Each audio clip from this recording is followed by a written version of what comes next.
a biatch. There's no way to say that nicely. My queen just came right out there. I'm Wesley Morris, and this is Cannonball Today. We're going to party like it's 1925, baby. You've probably heard somewhere that the Great Gatsby turned 100 this year. People have been celebrating this thing as one of those profound literary achievements that's had a big influence on the culture, because it kind of has. People who don't seem to have read this book have been using it to celebrate. I'm looking at you, world leader who threw a Gatsby-themed Halloween party. I didn't want this anniversary to end without, trying to think through it myself, which is kind of nuts because up until recently, I didn't think I had a terribly deep or profound relationship with this book. But a few years ago, I got an email from a book publisher asking if I wanted to write the introduction for a new edition of The Great Gatsby. It was coming out in 2021. And was I interested? I was like, you want me to do what? I mean, everybody's written about this book. What could I possibly have to say that's new? What could I possibly say about this book that was important? And then I did some thinking, and I realized, wait a minute. I've read this book at least 3 times in 3 different phases of my life. Why did I do that? The very first time I read it was because I had to. Like most students who grew up in this country, it's required reading. The second time I read it, I was in my early 20s, and what I realized then is that this book was young once too. It was once contemporary with the time in which it was made, the so-called Roaring 20s, during the Harlem Renaissance. And you know who else was young once? F. Scott Fitzgerald, the guy who wrote the book. And when this book came out in 1925, he was 28 years old. I mean, think about that. I sat around and I had all of these thoughts, and I was like, you know what? I am going to say yes to writing an introduction to this new edition of The Great Gatsby. And I'm really glad that I did that. I actually spent that introduction wondering very hard, why is this one of the books that we keep coming back to? So, with me today are 2 people who are also in some kind of long-term relationship with this book. And I'm looking forward to asking them, what is wrong with us? And what is it about this book that lives in us the way that this one has? I've actually been talking on and off about these questions, sometimes in public, with the superbly incisive novelist Min Jin Lee. Her books include Free Food for Millionaires and Pachinko. Her new book, American Hagwon, that title, is coming next year. And she also wrote an introduction to Penguin's 2021 edition of The Great Gatsby. And as Min and I were figuring out how we were going to talk about this book for this show, I also learned that my pal and colleague Gilbert Cruz, who runs the New York Times Book Review, he reads The Great Gatsby almost every year. And I was like, no way. Who is this Gatsby? He's got to come in here with me and Min and talk about this. Min, Gilbert, hello. Welcome to Cannonball. Wesley, thank you for having me on. You are welcome. Thanks for coming. Wesley and I'm Gilbert. honored. Old sports, I'm happy to be here. Old sports? Okay, wait. Before we do anything, I want you, in the fewest number of sentences you can give me, what is the plot of this book? Here's mine. North Dakota farm boy creates fake identity and amasses fortune to impress wealthy city girl. Death ensues. Min, your turn. A boy who goes to New York, he becomes friends with a really romantic character, right? Mm-hmm. And then sort of becomes his Cyrano de Bergerac. Okay. Maybe it's kind of that. Yes. A kind of like a wingman to Gatsby to connect with his second cousin, Daisy. Mm-hmm. And then there's 2 adulteries that happen. And then there's a tragedy. And then the boy goes back to Minnesota. All right, Gilbert, what's your plot summary? One summer in the 1920s, a bunch of people in New York get really drunk, and some of them die at the end.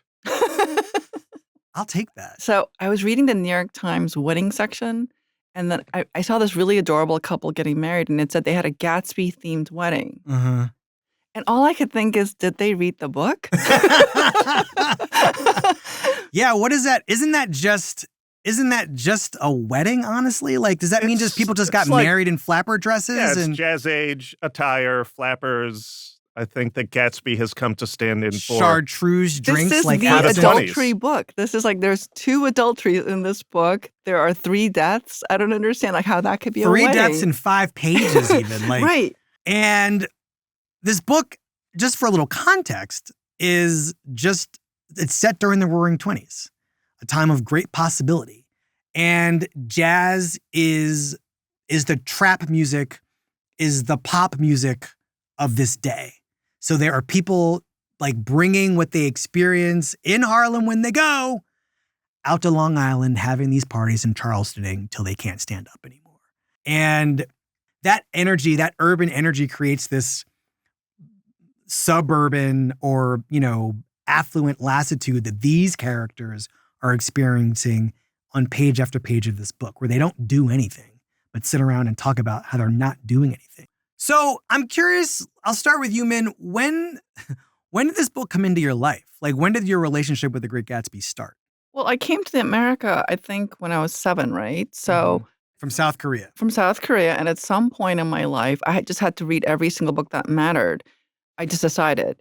And then I think I was in high school, maybe freshman or sophomore year. And then I was told that you had to read The Great Gatsby, not from my teachers. I just had to read it. So then I bought it. And I didn't really have money to buy books, but I bought it because I thought this was such an important book. And I read it over and over and over again. And it has become this really important book to me. Who told you? Do you remember who told you to read it?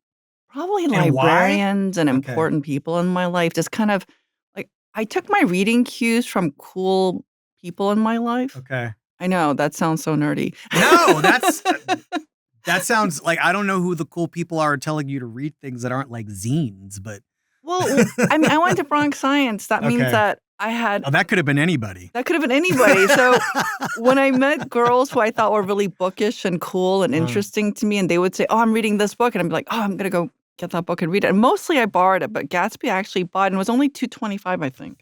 Was it this version that Gilbert has on the table? It looks like that, but I didn't bring mine because it's so fragile that I was afraid that it was going to disintegrate. I regret bringing this in because it is falling apart. Yeah, and it means a lot to me. Sacrifices I Yeah. make. Gilbert, what about you? Also in high school, Okay. also in the Bronx, but I did not get into Bronx Science. I went to a Catholic all-boys school, and as is the case in so many high schools, the baseball teacher was also the English teacher, and I remember him. I could see him to this day because he was a broad-shouldered man who wore shirts that were too small for him, holding this book up in front of all of us. That edition. I think it was this edition. This might actually be my mother's edition, which I remember being Because around that the one house is when I was a mine. kid. That's the edition that I grew Yeah, up. this is had this for a very long time, holding it up, trying to get us interested in the book, and most of us, possibly even me, being very uninterested in the book. It was only a couple years later when I returned to it on my own that I fell in love with it, and then I read it every year for a time, and now I think I read it every other year. But I definitely have done this book more than a dozen times, if not more. Is there a day or something that you read it on? Is there an anniversary It's day? often Is summer. it April 10th? It's a sweaty book. It's a summery It's a book. sweaty book. So It's it is. It feels like summer to me. Mhm. There's that line in the book that I feel like was on social media for a while when X was Twitter and when that was still a thing. You know, do you always look for the first day of summer and miss it, or whatever the line is? People would quote that on the first day of summer. There are some really good seasonal things here. Like there it's just reminding me there's a moment in the book. I'll find it because I actually do want to read it because it's a great line. And it like perfectly captures what it's like to have the seasons change. Fitzgerald describes it this way, that feeling. Now it was a cool night with that mysterious excitement in it, which comes at the 2 changes of the year. This man, I mean, he can write a sentence. There's truly, honestly, 2 days in the entire year where you have what I would describe as an involuntary reaction to being outside. And you're filled with hope and lust and happiness No, it It's feels like a caress. Like you get that sort of like warm, weird wind, and then you have the light, and then it feels like someone's kind of like touching you. And then that's where the yes. lust probably Yes, comes in. it is Yeah. definitely erotic, but it also is transferable, right? Yes. Because you also suddenly just want all these people that you see, people you don't really, like under ordinary circumstances, I'm otherwise engaged. I don't want anybody else. But this day, you want everything. You want to eat everything. You want to be with everybody. It's a strange feeling. And he captures, there's so many inarticulable experiences captured in this book. Facial He's a expressions. very sensual writer. Yes. It's really, really sensual. Like, you can feel it, you can smell it, you can feel the quality of the air. And he's so gifted. Like, there are a lot of people who are haters of this book. Mm. I have met many Gatsby, I've met them. right? And they're always like, "Oh, I don't want to read that book. Why should I read it?" I just think, did you really give it a fair chance? Yeah, they don't really have a case against it. No. In my experience. They're just like, but part of the reason they don't want to read it is that it was it was an assignment. But there are a lot of books that are assigned. You don't have to hate them. Yeah, but there are a few books that are called, to use the word in the title, that are called great as often as this one are. There are many books that we're supposed to think are great, books by, Mark Twain and Faulkner and all these writers, but I think there is something about this book that is often called the great American novel, which is an assignation that has so much meaning that turn people off. It's definitely one of the great American novels, period, right? Oh, I think so. And I think one of the things that, I'd like to come back to later is the company that it keeps in that class, but also what about it qualifies it as being that. But I want to stay for a second in this habitual relationship that we seem to have with this book. Like, why, of all the things that you could be reading, Gilbert, is this the book you read even every other year? A few reasons. One, it's short, as you said. It is short. And if you're going to reread a book, pick a short one, because life is too short. So that helps. Two, it's just gorgeously written. I feel like we could spend this entire conversation just quoting lines, but every time I dip into it, I feel like there's something else that I take out and want to memorize because it is evocative in a different way. But the real reason I've reread it so many times is because it is a book that is about time, or at least about a certain time in one's life. And therefore, it has meant something to me every time that I've read it. Something different. And therefore, it has meant something different to me every time that I've read it. What was the time that you read it where it meant the most? Or surprised you by how much it meant? Maybe that's the way to put it. Well, the first time I read it, the first time I really read it, not for school, I think I fell in love with how intoxicating it made youth seem, how fun it made New York seem, how fun it made drinking seem, how fun it made staying up until 4 a.m. and then catching a train back from the Pennsylvania station seem. And as someone who has to commute into Penn Station every day now, it is definitely not that. So but you've definitely run for some trains in your life. So many, too many. So that's why I initially fell in love with this, and then I fell in love with it when I was a little bit older because I was able to see that was all the surface stuff, and what it actually was about was hope and disappointment, class in America, and how as Nick tells Jay, you can never sort of recreate the past, and you can never recapture these things that you think are owed to you, and that just as they say, it hits different when you are a little older. Yeah. What about you, man? I love the yearning. I love the yearning in it so much because everybody's yearning, and they're really honest about their yearning. But I think that the reason why it is a great American novel is because it does something really complicated. It is satire, tragedy, and coming of age. The fact that he can do all three things in this tight architecture is so impressive because when you actually take this book apart, you're going, holy shit, how did you do that? How did you do it? Yeah. And also at 27. Yeah. At 27, to be able to do that in terms of craft, I haven't seen a book like this, truly. Yeah, and this is Fitzgerald's third novel. The least of those three. A total failure. It did not do well. Really bummed him out because he needed the money. He really needed the money. critically acclaimed. Everybody except H.L. Mencken loved it. And you call it a tragedy. You call it A satire. a satire, And a coming-of-age story. What you don't call it is a romance. Yeah, I don't think of it as a romance. And he thinks that part of the reason it did not do well is because it has no good women characters. Mm-hmm. And because I think people reading it who were looking for romance don't experience that. Does not have a happy ending. It is a romantic book, but it is not about romance. Yeah. Right? Yeah. It is about a non-sexual romance, right? It is about a romance for possibility.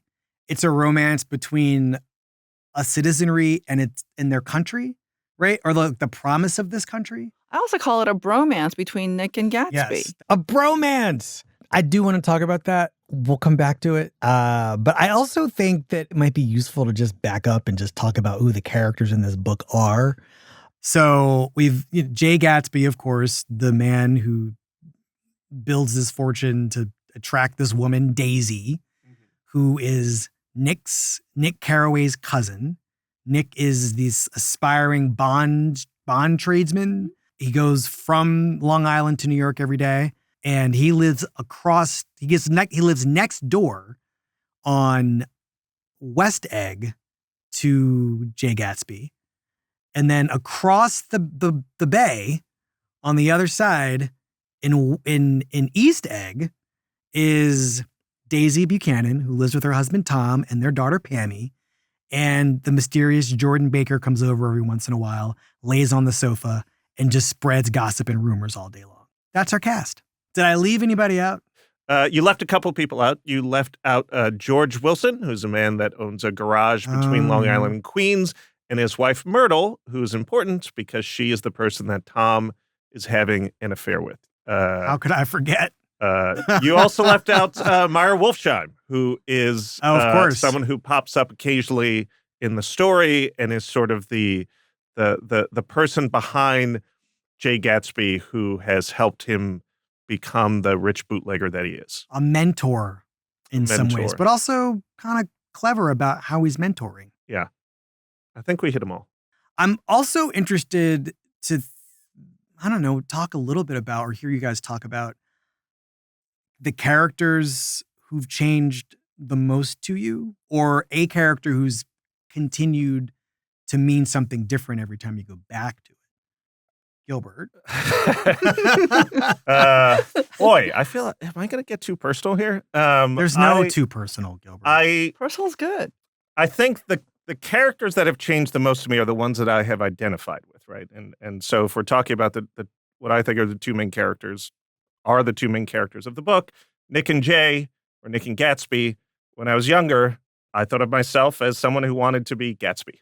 I was someone who came from a certain place and wanted to go to another place, wanted to reinvent myself into someone who could be successful, someone who could thrive in America, someone who did not sort of grow up, in a lower middle class family in the Bronx. And so the idea of Jay Gats changing himself, reinventing himself, it seemed like something that was a thing you could do in America. And it seemed admirable, possible, even if it didn't work out for him in the end. Right. And now I see Nick as the one that is the person that I think has changed the most in my estimation. He starts the book by saying, I've never tried to hold judgments against other people. Yes.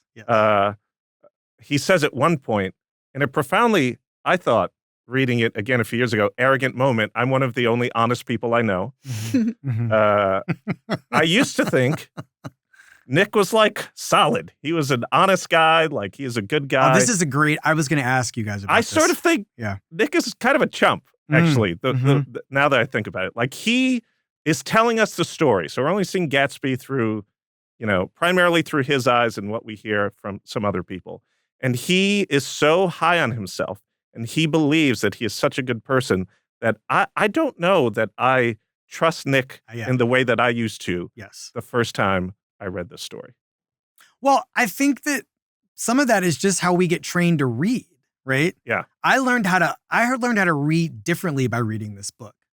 because How's that? well, I mean, have you ever sat multiple times with somebody who keeps telling the same story? Yes. And the story changes? Yes. Like, Family members. they're just yes. getting stuff wrong. Yeah. I don't trust this dude. Mm. And I think I don't think he's lying, but there are some things, there's some sleights of hand that Fitzgerald tries where Nick will back up and be like, I forgot to tell you something, basically. Or here's something I did not witness, but it happened. And I'm like, Chapter 9. yeah. I'm just like, sir, no. I mean, I'm going to take it because you're giving it to me. I don't know if I believe it. Well, he's a real pleaser personality. He even tells you in chapter 1 that there are times when he has to feign sleep because he doesn't really want to hear your personal story. Yes. Because he's got a kind of affect that's a pleaser. So he's kind of like, don't get too close because I really don't want to be too close. Yeah. I know I look like somebody you can tell secrets to, but I don't want to hear it. And you're thinking, oh, he's an ass. Yeah. Yeah, he says he and Tom went to Yale, right? Yeah. They went to New Haven. He says in college, he was considered a politician because he was often a person that people would open up to Right. and give their secrets to, probably because he had a certain affect. Maybe he was not that interesting a person, so he didn't have much to add to conversations. And I think it leads him to believe a certain conception of himself that may not be accurate. Min, who's changing for you?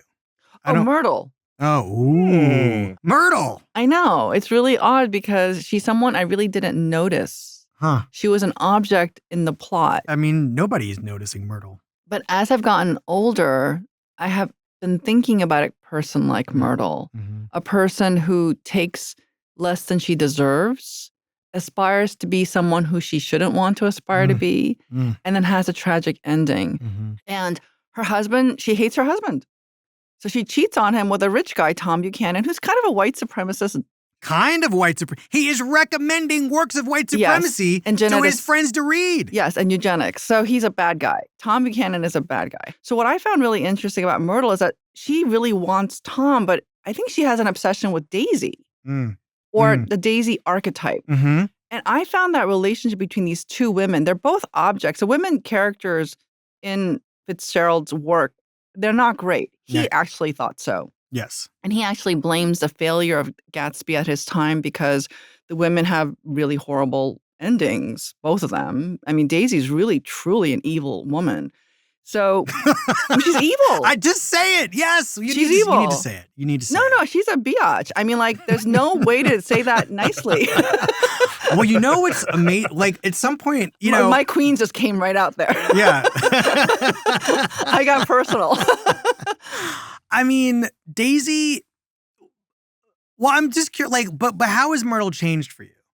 Well, over time, I didn't really think about her when I read the book several times, and then, like, as I got older, and then I heard more stories about adultery.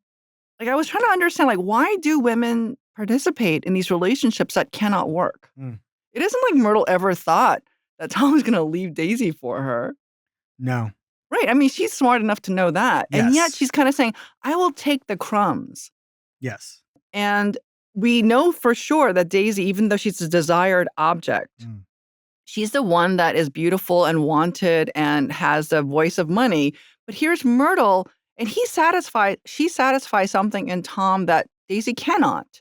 I mean, her fierce vitality, her sexuality. Yes, I was going to say his penis. Sure. It satisfies his penis.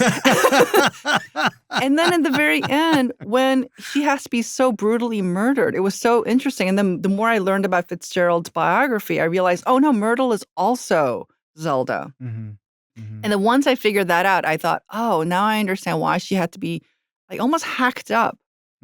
I mean, there's a really brutal description of her body in the wake of this accident. Well, right? her breast gets lopped off. Yeah.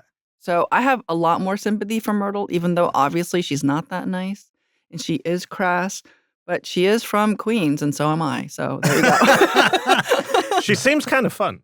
I think Myrtle would be really a robust, curvy woman, very vital, very sexy. She probably smells like perfume. But there's a kind of raw intelligence, a kind of animal quality, but then very smart and wants to get what she wants to get and yet doesn't know how to get them. not She's in a real way. wild. Wild. A feral sexual being. Like hot in bed. Like, Yeah, you can totally see her exactly. being hot in bed. Yes. Yeah. Listening to you talk about Myrtle, I do want to think about Tom because he is the most fascinating person in the book in some ways, at least to me at this moment. He's beautifully drawn. Yes.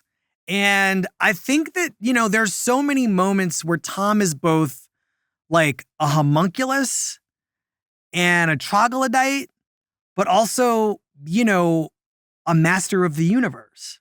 Oh, yeah. But of nothing, right? Like think about, with all due respect to our polo people, think about what polo is. You get in a horse, you ride around, and you smack a ball. Like you got to make sure you don't step in any doo-doo, right? That's basically his life since he graduated from Yale. Tough life. Although he does not want to be known as the polo player. He does not. He just wants to sit back and watch all the weird people at a Gatsby party. But Tom, to me, is also weirdly the most modern of these characters, in that, like, his type is still with us and, is in various seats of power, right? Mm-hmm. And there's this great moment where you get a sense of both his insecurity and sense of supremacy. And it basically goes like this. This is Daisy trying to tell Tom to chill out as they're having this fight. And it's in this scene toward the end of the book, which, if you don't mind, I will read a little bit of. And this is all just before Gatsby and Daisy jump in the car and accidentally kill Myrtle. He isn't causing a row. Daisy looked desperately from one to the other, meaning from Gatsby to Tom. You're causing a row. Please have a little self-control. Self-control, repeated Tom incredulously. I suppose the latest thing is to sit back and let Mr. Nobody from nowhere make love to your wife. Well, if that's the idea, you can count me out. Nowadays, people begin by sneering at family life and family institutions, and next, they'll throw everything overboard and have intermarriage between black and white. And, I'm sorry, that person is basically hosting cable news shows, issuing executive orders, running branches of our government right now. It's just, who never goes out of style? Tom. Yeah. And there's something just really fascinating about how weak and strong he is. In every scene of this book, he is both like physically imposing as written by Fitzgerald, but also confused and dupable at the same time. And yet he's also in control in a way that not everybody can see. He actually is playing chess with these people's lives. Is he in control because he has a lot of money, or is it because he's in full possession of his masculinity? What do you think? I think he is in control because he has a lot of money. I think that no matter how dumb he is, no matter how dumb a lot of people are, if you have Nick a lot of thinks money, he's dumb. We don't actually have any proof. There's some proof. there are quotes from parties. Yes, there's a great line about how often he reads or doesn't read. Yeah. That is just 5 stars. But anyway, and you get the impression that he went to college to play sports. He didn't go to college to do it. And I can't remember if he went to war. I know Gatsby and Nick went to war. I think he did go to war. Yeah. That's something we haven't talked about, that this is all these men have been to war and back. But I think he has a lot of money. So no matter what happens, he can come in and be confident in the idea that he can solve a problem with his money, right? But he loves Daisy, right? I don't know if he loves. I think he might be like Gatsby. He might love the idea of Daisy. Daisy's an idea. Yeah. She's a. What does he love? She's what something is she? to Who possess. Is she? So when he gets upset, do you think he's just humiliated, so he loves his pride? Absolutely. Yeah. I have a theory about men. Tell me. And a certain kind of man. Straight men, powerful men, white men, black men, what? Let's be specific. I think there's a kind of man, and I think it's interesting because I think Donald Trump is every single character in this book. I think he, at different points in his life, has been Jay. He's been Nick. Well, maybe not Nick, but Myrtle. But yes, actually, yes. I think that that Daisy is somehow. I think that like the sort of conflation of him and all these other people is a thing that makes him fascinating because he's mostly a Gatsby, right? But he's got these, I mean, think about he came from Queens, right? He's a migrant from a much closer area, right? But his desire to get into these upper echelons of to become a person who has these great parties that people come to, a person to, you know, become friends with a Tom and a Daisy, like that's still in him, right? Yeah, he wants to be liked. And there's this great moment when Jay Gatsby has died because George Wilson has murdered him. Yes. Murder-suicide. And then killed himself, George Wilson. And lo and behold, his father shows up. Mr. Gatz. Henry. Shows up and says the most remarkable thing. And he's like, you know, my son really could have been like James J. Hill, the railroad magnate. Yeah. And, you know, heretofore, like really interesting Canadian turned American citizen / Minnesotan, right? And he could have made something of this country, my son. And I'm reading this, you know, in this moment, and I'm like, yeah, the one thing that's really fascinating about this whole book is that it's all about waste. And it's all about things not happening. These people don't do anything. Like, where does the money come from? It comes from bootlegging, right? Coming from breaking the law. Was a service not provided? A service was provided. But think about the service being provided, right? In 1922, it's like the worst thing you can be. It's among the worst things you can be. It is, I mean, this is happening during Prohibition. This is a person who, these people don't make anything. They don't contribute anything. They just take, these people don't even pay taxes, right? No. These are people so in control of the system that they're also not beholden to in any way. They're operating by their own rules. And I just feel like, you know, Jay, to me, there's something, Gatsby to me is in a lot of people because the story of this book is so much a part of the story America tells about itself. Maybe even in part because Fitzgerald told it, right? He created a paradigm for people to ascribe themselves in. I mean, you yourself, Gilbert, the paradigm spoke to you. Absolutely. And the American dream. Yeah. I mean, come from nothing, go to something. The appearance that he presents to people is both his own appearance. Gatsby. The appearance that Gatsby presents to people is what he looks like, but also most people never meet Gatsby, the book. The people that come to his parties. He's a story. Never meet him. Yeah. So what they myth. see is the house and the champagne and the pools and the money and the wealth. And I think that is when one thinks of success in America, for many people, that is what they think of. They're not thinking of the man. They're thinking of all the material items around them. You know, if you watch reality TV, if you think of the way that you ask a person, you know, if you win the lotto, what would you do with it? I'd be like, I'd buy a big house. I'd get a nice car. Sure. I'd buy a pool. That's what, to so many characters in this book, not the main characters, Gatsby represents. He represents the illusion of wealth and material and everything that means. And ironically, Fitzgerald is indicting that dream and saying, and therefore Gatsby must die. Yeah, I don't think a lot of people take that lesson. But also, I mean, the other thing that people don't take is that, like, this is a book about people who have all that stuff and are still miserable. No, and they make each other miserable. Yes. And all that idleness actually hurts them. There is a real critique of that. But, you know, if I could add one thing, is that the Roaring Twenties is a period between 1920 to 1929. And it's marked by a couple of things. It's marked by the women's right to vote comes, the silent film becomes talkies. There is incredible amount of prosperity that's built. And there's also a migration from the farm to the city. So all of that is being chronicled. This book is published in 1925. And the most important thing at the end of the Roaring Twenties is the Great Depression, which comes in 1929. which Fitzgerald observed in his personal life, but he didn't know that when he was writing it at the time. So all that lassitude, all that sloth, all that idleness, all this carelessness, it's interesting that history actually bears out the damage that will come.